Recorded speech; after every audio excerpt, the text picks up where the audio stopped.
amazing. And I didn't know that you actually got to do all the stuff with POTUS and be behind the scenes with stuff like that. That's very cool. Talk about that from an artist standpoint.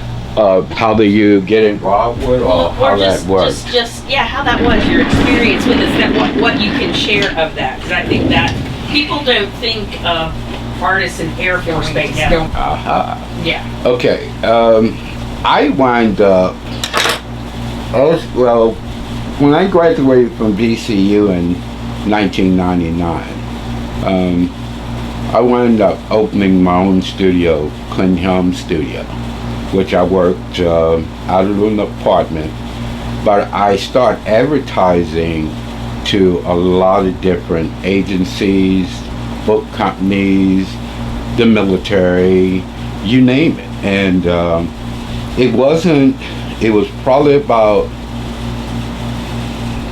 6 years later that, and I tell the story, I was out fishing, and I received a call from the Pentagon. So I'm looking around like, okay. And the person on the line knew a lot about me. They called me by my name, Sergeant First Class Helms, and it went on. And how would you like to become a member of the Air Force Arts Program? And can you travel right away?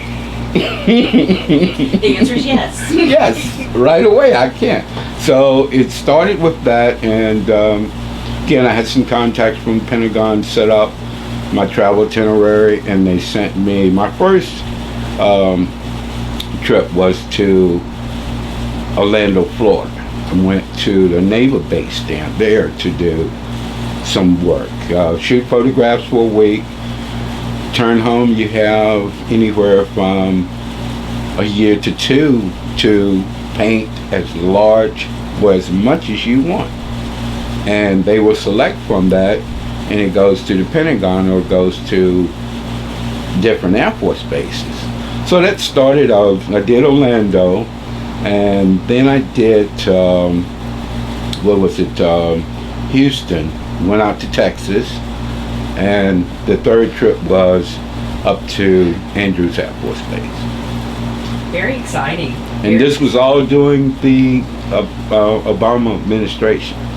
So, of course, this program has been in limbo for a while, but hopefully it's going to come back strong. I'm still in contact with some of the people that's in charge.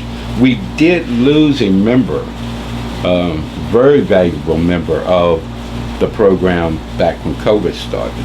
A gentleman by the name of Gregory Thompson. He was the the coordinator for the program, and he died of COVID, which everyone is very sad about that. But hopefully it will come back strong. Well, hopefully so. Well, I think that's just a different vein than an artist can think about in their career path that may happen. Well, that they may be able to do something like that as opposed to teach art. They may be able to get a job doing that. Well, this program really has been in existence for a while. The Army used to have it years and years ago. It started back before World War I. Certain artists were selected to do, campaign or military subject matter. Look at Howard Powell. He was and just the name Howard Powell, I believe. I want to name one other person that was a Civil War artist. So this has been in existence for a while, but I have to say you have to belong to a certain breed of or class to get into this. Not every artist is going to get a job with the military doing paintings. No, I can see that. So well, it's interesting because with what you usually think of as photography, filming and photography in different wars or different scenes, you think of that art form. You don't think of the paintings that can come from the photography that happens. Yes, and this is something I talk about a lot with my students too. Shooting your own reference. Being able to photograph and understand your own reference. And I use a lot of things, and I piece and put things together basically from my reference and from my imagination as a creative person. So, and it's an ongoing process, trust me. Oh, yeah. I lose a lot of sleep. It's like putting together a collage. Yes. And then painting it. Mm-hmm. And what I love about this too, I have the freedom now, whereas when I was younger, I was always, out there trying to get that job. And you want to do that best job so you can continue to get those jobs. Right now, I have that freedom. I can paint basically what I want when I want to, or create. It's nice to have that freedom. Freedom comes with a price too. Now, I still have to pay the bills and put food on the table, but it's really a very satisfying thing to be able to do.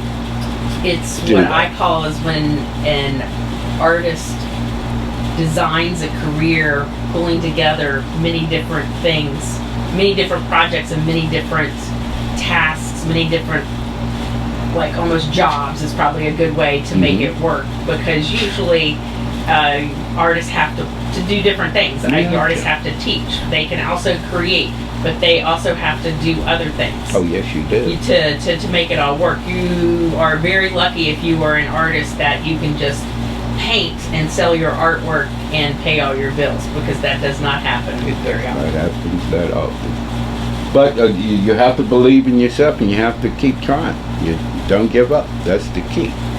That's it. Don't quit your day job. Don't quit your day job. And that's why I have Crossroads Art Center as my day job, and my mosaics are my night job. This backyard is my day job, my evening job, and the house is a 24/7 job. So. Well, this is wonderful. Thank you. Is